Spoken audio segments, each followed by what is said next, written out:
Hello everyone, I'm Rishabh, your host. Welcome again to RBJ Let's Unravel, and today we are shooting our fifth episode of Design Dialogue. Today with me, I have a very dear friend of mine, and he'll be giving his own introduction. So let's welcome our guest today. Hi, everybody. Thanks, Rishabh, for having me once again on your series of Design Dialogue.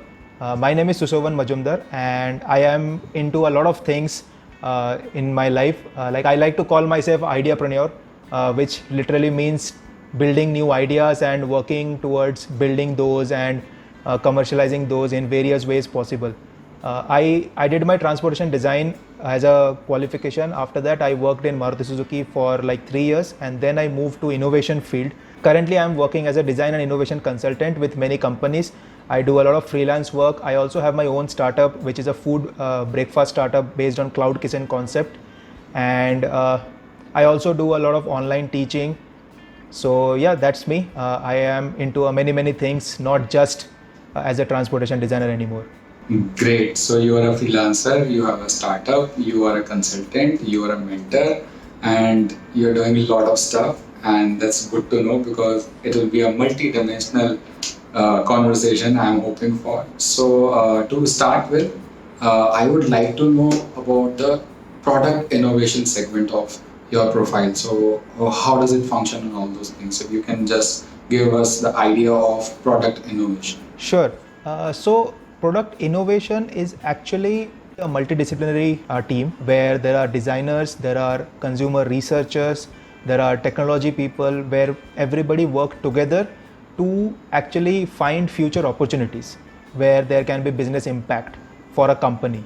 So way innovation is a little different from how design studios operate is that to the core of innovation lies in a multidisciplinary approach where we work at an intersection of consumer needs, solving pain points, also solving business needs, market scenarios, and to see what technologies are available and to bring these together and to identify opportunities where the company or the business can grow in future.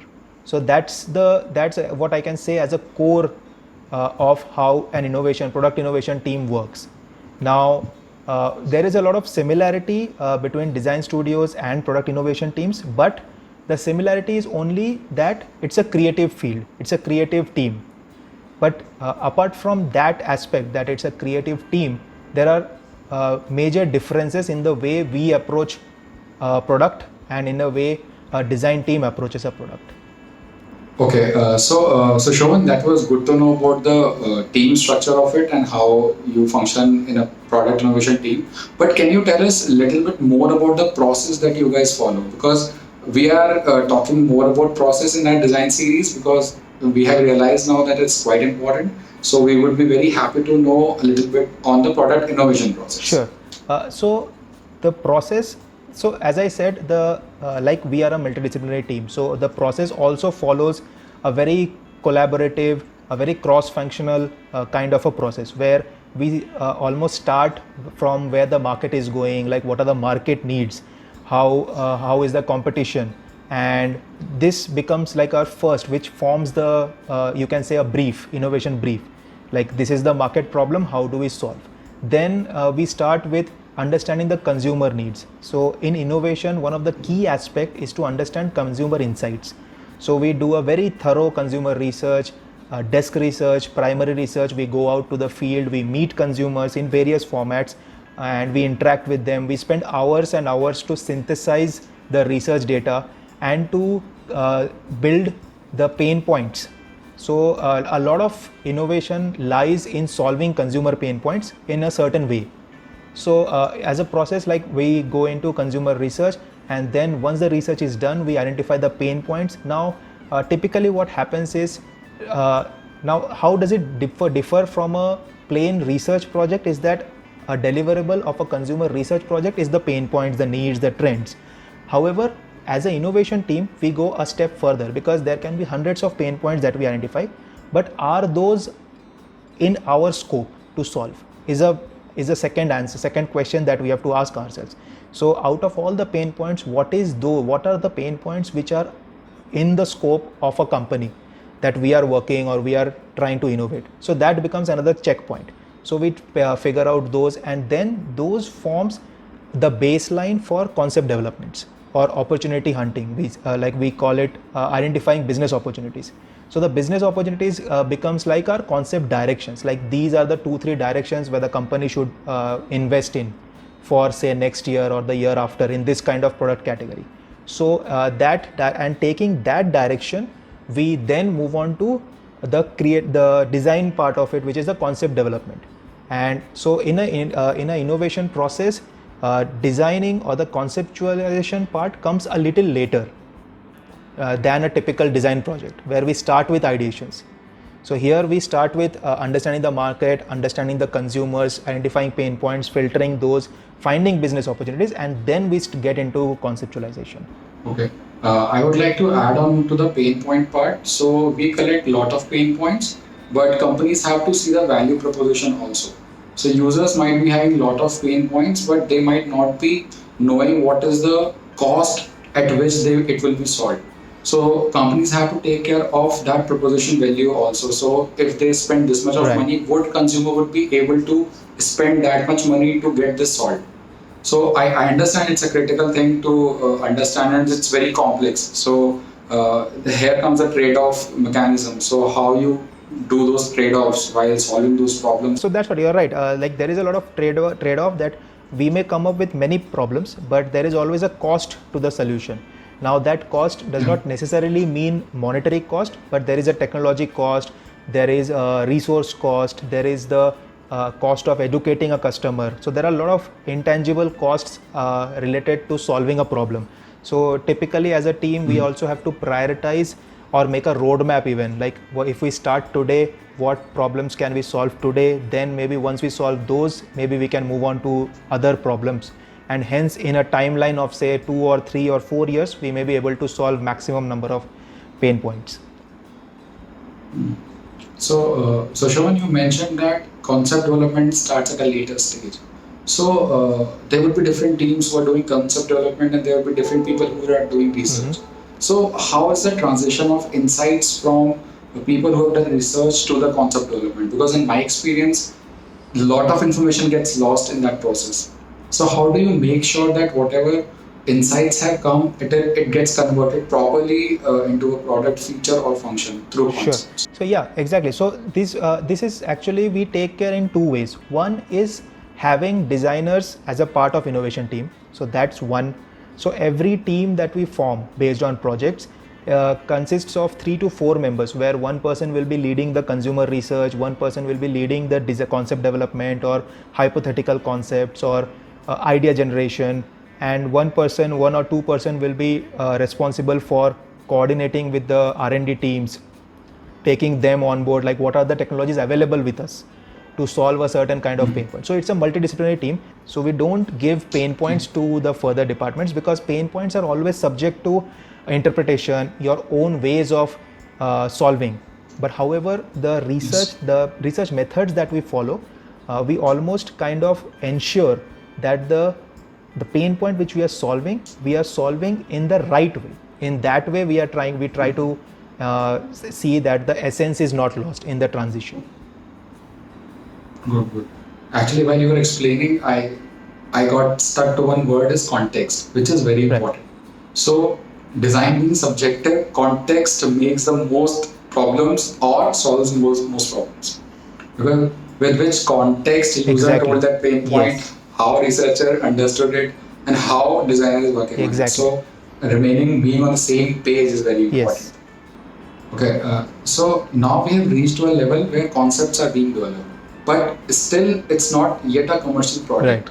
So what happens next when the concepts are ready? How the technological teams comes into play, or different teams comes into play? Can you throw some light over there? Sure. So as I said, that innovation, where we end, the actual commercial journey, the development starts, design development effort starts from there. Now, one way, like as we mentioned, we ensure that the design essence is maintained by ensuring that we give a certain level of visual data and those.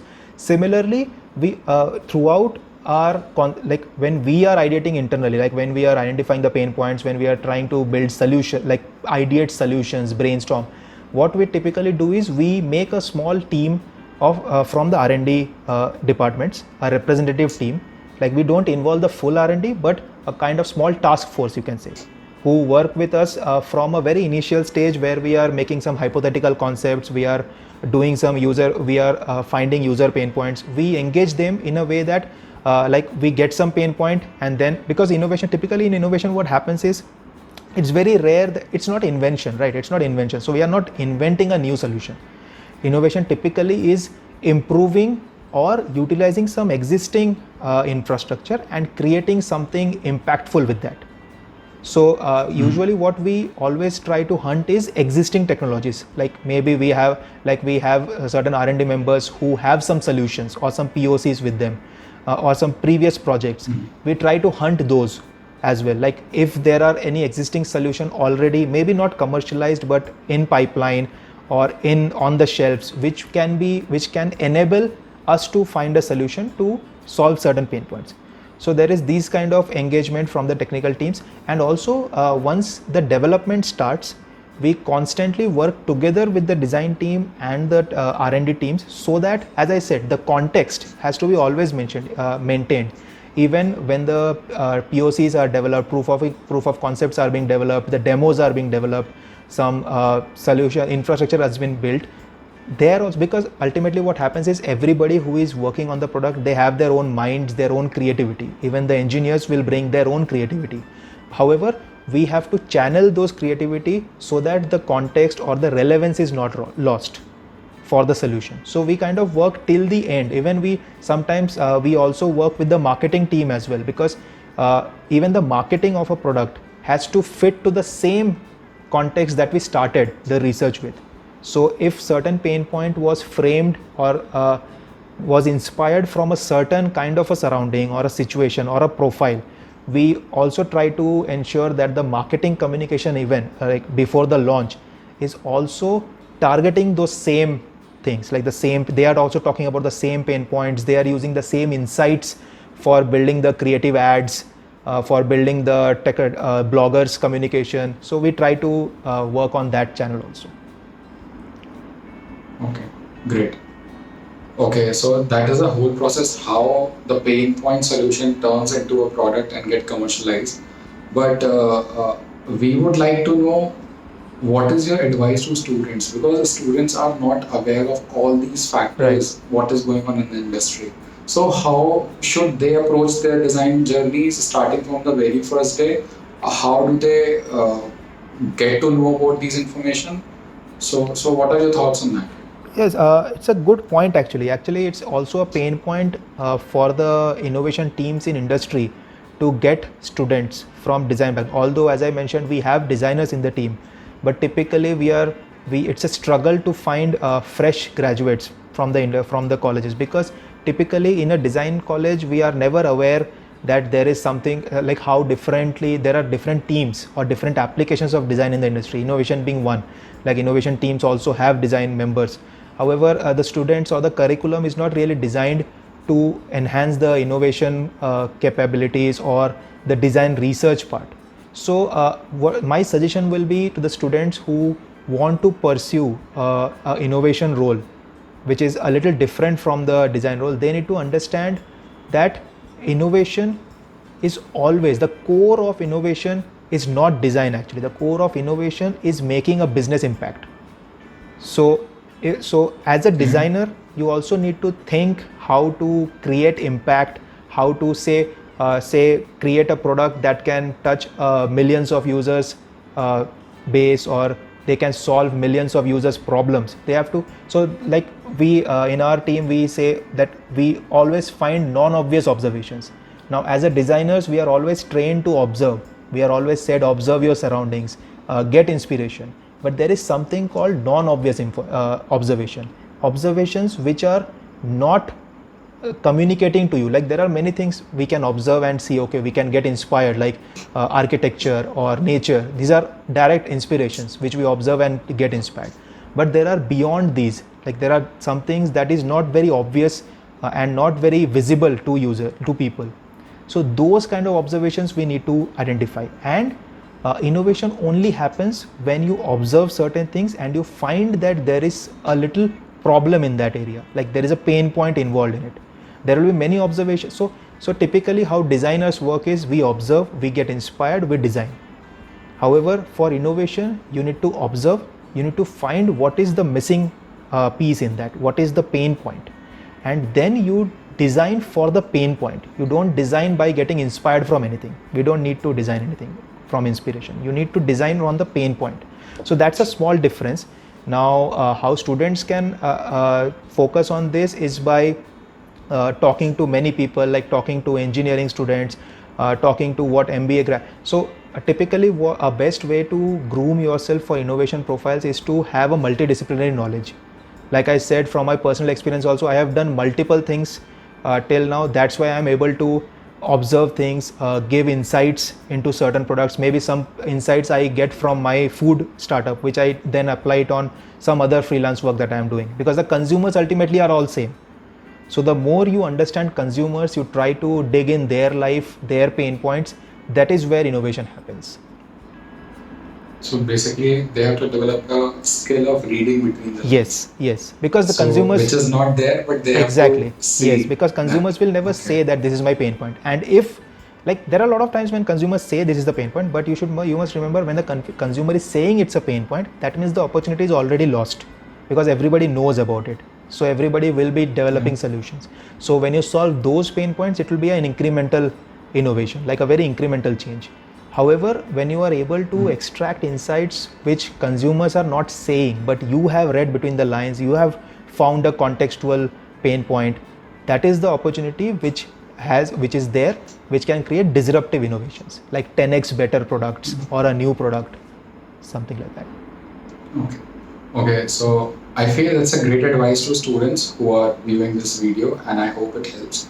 So Shravan, what else would you like to tell us? Because in your introduction, you have told that you are doing so many things now, and especially you have come into a mentorship role. So I would like to know how you are doing that mentorship role and what are your experiences? One thing that always is important in innovation or finding opportunities is that the more things that you yourself get into. So one thing that I have seen from my working in the product innovation team, also working myself, is that the more things you get into, you don't need to think that whether I can do it or not. Just say yes, get into it, and then learn how to do it.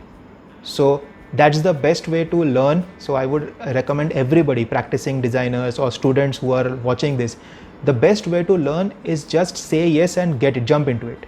So I cannot cook, but I have my own food start. I started my food business. So it's not necessary that you have to know something to start something. You just get into it. If you think that you are passionate about it, you can see an opportunity and you are ready to experiment, learn, and then put in the effort and work, just get into it. That's the best way you learn. Like I learned digital marketing on my own. I learned how to run a cloud kitchen on my own. I have never done an MBA or anything, so I don't know anything about running businesses, balance sheets, all these things.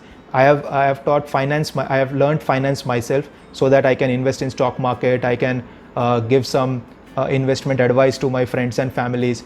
So there are many things that you have to learn yourself. So like I always feel the best learning happens when you learn yourself, because see, whenever you are in a course or you are working for something, it's obvious that you have to learn. So it's not something that you initiate. So it doesn't necessarily mean that you are passionate about it, but only things that nobody has asked or nobody is expecting from you, but you then also you want to learn. Only then the true passion comes out, that you want to do something. So that's the best way I would suggest. And also from my experience, I have seen the more you learn, you should always start sharing it with others. So I always ensure that whatever I learn, I try to share it with my juniors, students who get in touch with me on LinkedIn, my friends, through my YouTube channel, through some courses. So the idea is, the more you share, you get better feedbacks. So it freshens up your mind also. So I always advise people, learn on yourself, apply those, and then start sharing it with others. So it was an interesting conversation with you, Sushovan, today, and we really got to know certain things about product innovation. Because I have also been working for 6 years now, fourth company, but I am still not the part of product innovation team because I don't have the knowledge of it or I didn't get a chance of it. But since now I know something about it, I might look for the opportunities. So thank you very much. And I hope we have helped the students for getting into a new field, for developing certain skills which are needed for this field.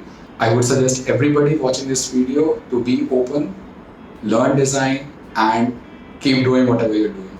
So thank you so much, Sushovan. It's great to be here and interacting with your audience, to the students. So yes, happy to be here. And for everybody who is watching us today, please subscribe to Rishabh's channel, which is RBJ Unravel on YouTube, because he is also into multiple things himself. So I always try to keep a track of what he is up to. Because he is also full of surprises, does many things which inspires me to try more things. So please subscribe to his channel, and also you can subscribe to my channel, which is Being Suso. I am on YouTube. You can also follow me on Instagram, LinkedIn. I am everywhere doing multiple things. So happy to, and we both will be happy to have your questions, feedbacks, whatever you want to learn more, know more about us or about the industry. We are always here across the social media platforms to share our knowledge. Thanks. Thank you.